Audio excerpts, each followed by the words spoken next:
Shalom, Yasharallah, Kal HALALYAM, YAHAWAH, BAHASHAM, YAHAWASHI, BAHASHAM, QADASH. Double honors to the apostles and elders of the millstone that rule well and taught us His truth through the Spirit. Shalom to the sincere Akim Wa'akwathiam, listening and learning. The Akim making their bodies a living sacrifice, pushing the word out in truth and sincerity. And to the speckled birds scattered abroad that look like the other nations but are really Yasharallah, Shalom. I want to go into something that I saw on Twitter from an account called Disclose TV.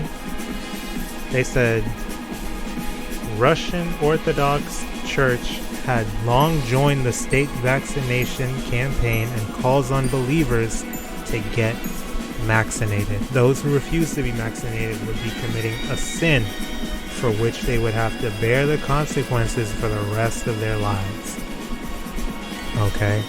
Refusing to be vaccinated against C-19 is a sin, and anti-vaxxers or anti-maxers must spend their life repenting, says Russian Orthodox Church. This is an article by RT.com. Then you got some disgusting Edomite poser, as usual. But we don't need to get into that. We know it's BS and it's retarded.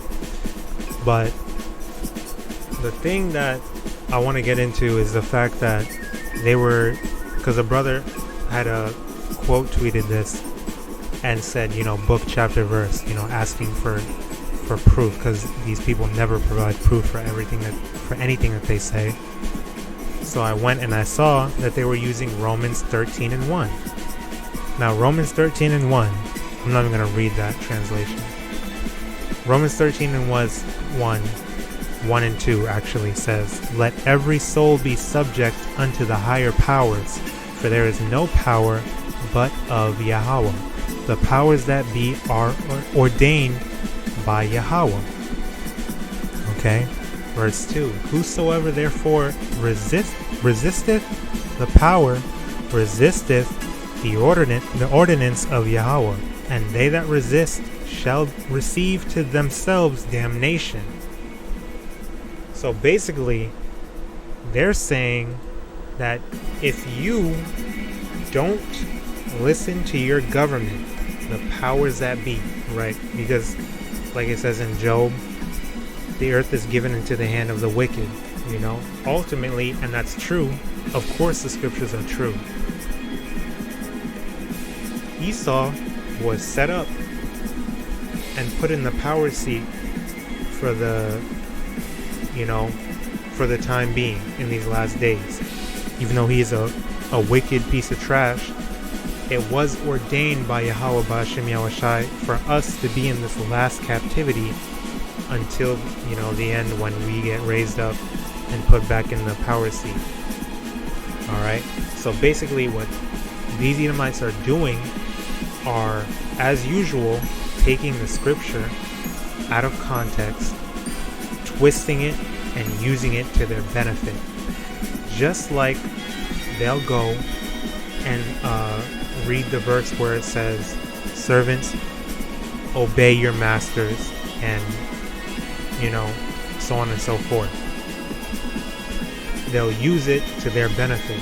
They'll twist the scriptures to their benefit, which that's not what because they use that verse to say that slaves, we should be happy slaves, stay in subjection, serve, the white massa, and that's how we got coons and house Negroes and so on and so forth. But that's not what that's saying, because there were Israelite indentured servitude. There were Israelites that served other Israelites. That's talking about servants. It didn't say slaves. Okay? There's nothing that Esau can say or use to justify him and his atrocities that he committed to us during our time in during the transatlantic slave trade and, slavery times in the U.S., which we're still in slavery, but that was on a different level. He was just a complete demon. All right.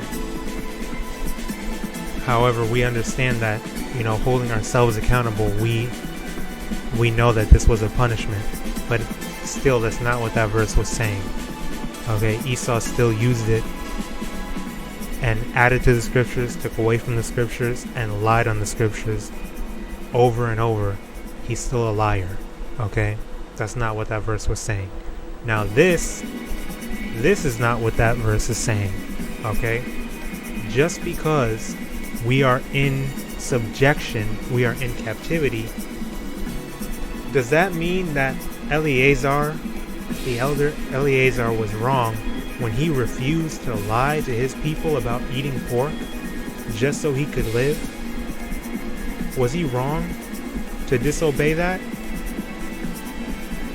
Alright, because there's no new thing under the sun. Yahweh's laws were always Yahweh's laws. Okay, was he wrong to go against them and not lie to his people? Of course not. Okay, when it comes to things like, oh, you have to have a driver's license to drive a car. Okay, we have to adhere to that because it's a part of the laws of Esau's kingdom. Okay, when it comes to jumping through the hoops of home ownership and, car ownership and leasing and paying your taxes, render unto Caesar what is due unto Caesar. We have to adhere to that. We have no choice because we have no power in the society. So those laws, we have to keep them. We have no choice. But when it comes to the laws that we can keep, when it comes to things like, not eating pork, shrimp, crab, lobster, so on and so forth, we don't eat that. Okay? It was first of all, pork and, pig feet and all that, and lobster, that started off as slave foods that they would just give to you, and we had the choice to eat it. We didn't need to eat that. Alright, we didn't need to eat that. Our ancestors would have rather starved before they broke YAHAWAH, BAHASHAM, YAHWASHI's laws, before they broke Yahweh's ordinances. Okay? But when it comes to something like, well, we have to, we have to work in order to live, in order to earn wages and whatnot, we have to do that. But when it comes to getting the vaccine, in this case, Esau's kingdom and what he puts in place, that's not going to override Yahweh's laws. Alright? This is Leviticus chapter 19 verse 28.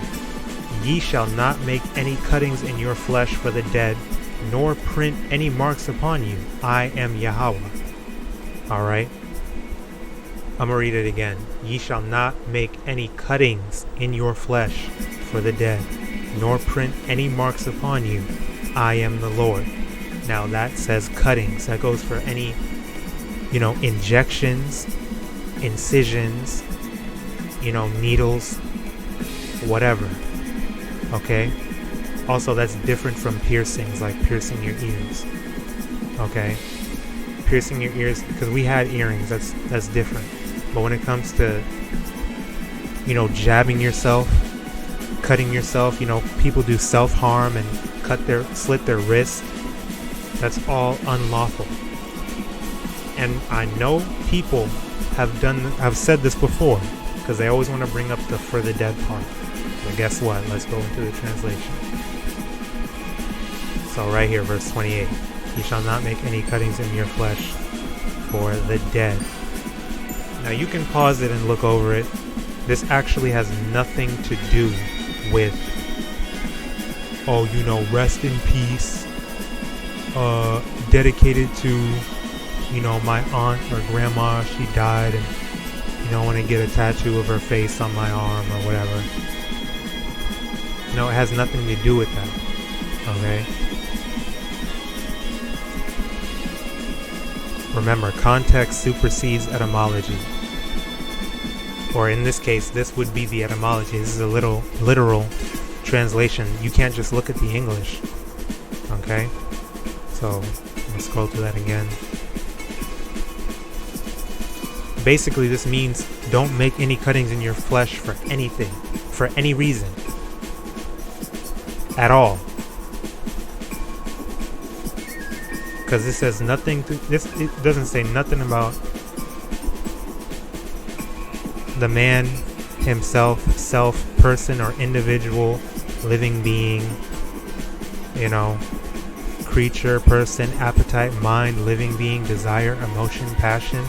It has nothing to do with dedicating something to a dead person, to the dearly departed. It has nothing to do with that. It's anything. Activity of the will, dubious, activity of the character, seat of the appetites, seat of emotions and passions. I don't need to go on. Alright, so nice try. You can't get tattoos. You cannot get the jab. Not to mention, they're injecting you with all kinds of abomination. I'm not even going to get into that because I could get my channel taken down. But if you need information, you got to, do the research and look into that. There's actually still videos on YouTube about it, but they're going to take the profits down because, anything for Yahawah, BAHASHAM, YAHAWASHI is against this world, and they want to silence that. But everything else, you can look it up and you'll find it. All right, and they will tell you what's in it. Okay. Nor print any marks upon you. That goes into tattooing yourself. I am Yahawah. I am the Lord. Okay. So that argument is out the window. No more, well, I'm not dedicating this to a dead person, or the jab is for my health, and no. Okay. Yahawah's laws override any and all anything. Okay.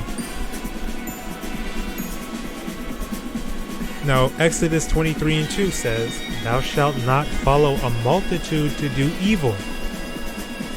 What is everybody doing?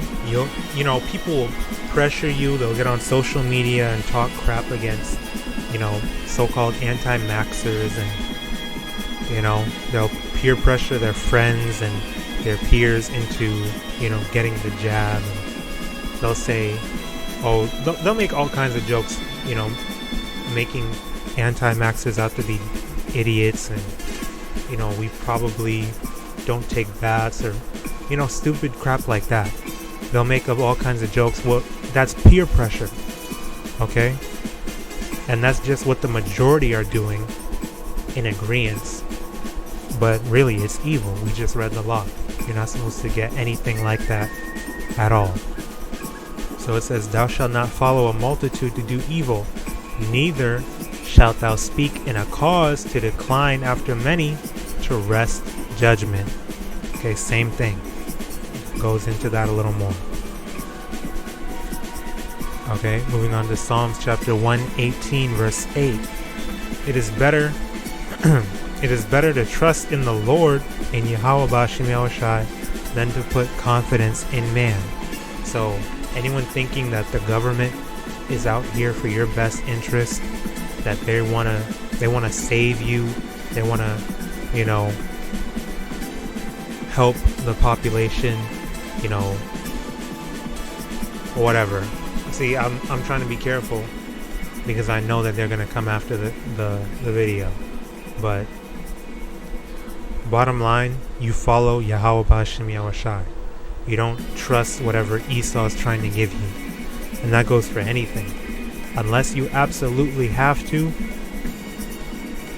Alright? And traveling is not essential. Okay? Maybe the Lord is keeping you there and He has a plan for you. More than likely. Okay? Whatever the Lord ordains, that's what you deal with it. And you go through with that. Alright? So trust the Lord. He will deliver you out of whatever trouble you're in, rather than put confidence in man. In this case, man would be these damn heathens, and especially not Esau. Alright? And our the wicked of our people. You know, they're all trying to get you to conform. But the scriptures say, be not conformed to this world. Alright, Colossians 3:2. Set your affection on things above, not on things on the earth. So if you're going to lose certain things, you have to be willing to lose those things for the sake of YAHAWASH and YAHAWASHI. That's just how you just have to move it. You know, you have to keep it pushing. And the Lord's going to give you better. You know? Or the Lord's going to find a way. Once He's going to see that you have faith and patience and what have you, and He will find a way for you to, get what you need. If you need to get another job, He'll find you another job. If they're requiring you to get maxed,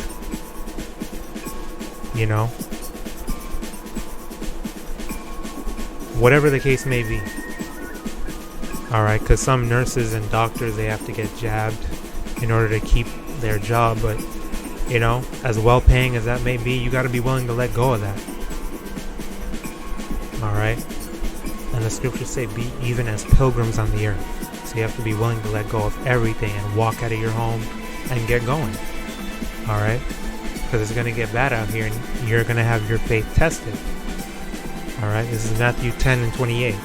And fear not them which kill the body, but are not able to kill the soul, but rather fear him which is able to destroy both soul and body in hell.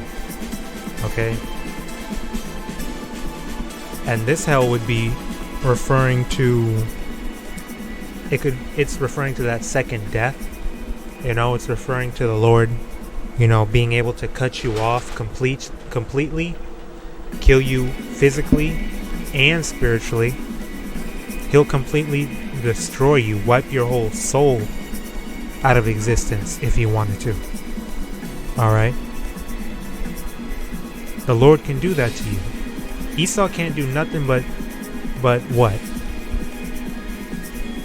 Take your job away, take your home away, kill you. But we're not.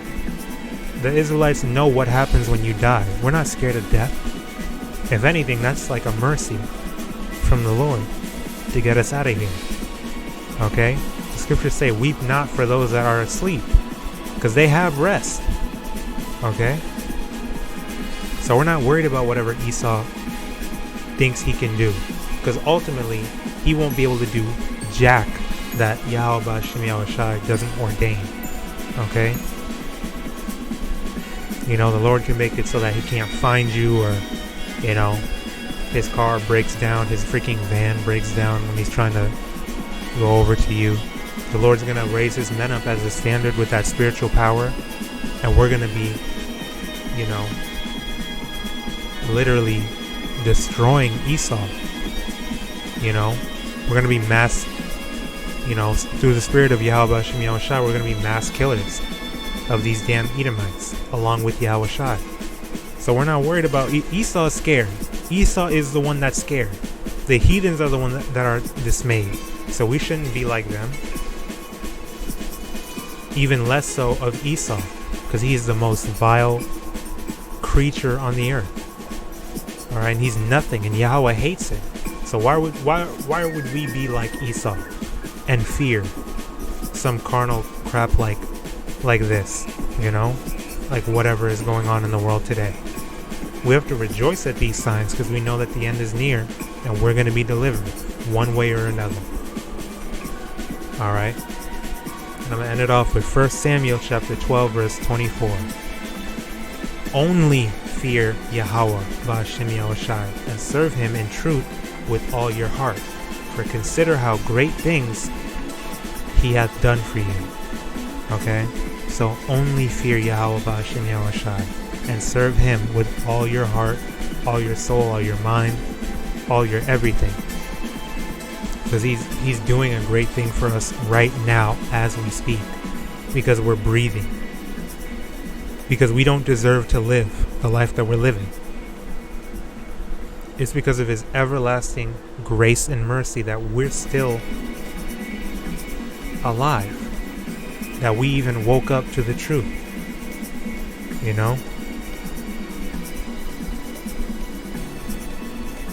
So that's pretty much all I wanted to bring out. We're not worried about these damn devils and whatever Esau says is going on. We're not worried about that at all. We're happy that the prophecies are continuing to pop off day after day. You know, World War III is coming soon. YAHAWADAH. You know, we're abiding in the faith. We're not falling out. You know, we're fasting, we're praying, we're staying diligent, we're watching diligently, and we're not about to listen or conform to whatever the hell Esau says to do, or whatever these lying ass, posing ass pastors or so-called church fathers, which is funny because the scriptures literally say not to call any man on earth father. There's only one Father, and that's the Heavenly Father, Yahweh. Alright? So everything that these damn devils do is contrary to the scriptures, and you're really going to use the scriptures to try to manipulate people still. That's why Esau's the damn devil. Because devil means deceiver, and he's deceived the whole world. And he's still deceiving them as much as he can before his time runs out. Esau's a bitch. Esau is a bitch, dude. I hate Esau. The Lord hates Esau. Okay? I hate what the Lord hates. So, I'm going to go ahead and close it out. YAHAWADAH, this was edifying. And you can rebuke these damn liars and Christians and whoever wants to try to make you conform. Okay? And you can have your faith boosted and you don't worry. You're not, waver. You don't waver. You know? And you're deeply rooted so that your oil lamp is full, like in the parable of the virgins. Your oil lamp is full by the time Yahawashi returns, so you're not caught off guard. You're not caught running out of oil in your lamp. Your fire is going out. You know, so on and so forth. So I want to say Shalak Rayam Wa Arayam Wa Mashapatyam Wa Abadyam Wa Ainashyam Wa Haragyam La Babal Wa Kal Arawamyam Wa Gawayam Yahawah BAHASHAM YAHAWASHI Babakasha Yahawah BAHASHAM YAHAWASHI Yahawadah Aman. Kwam Yasharala and Shalom to the hopeful elect.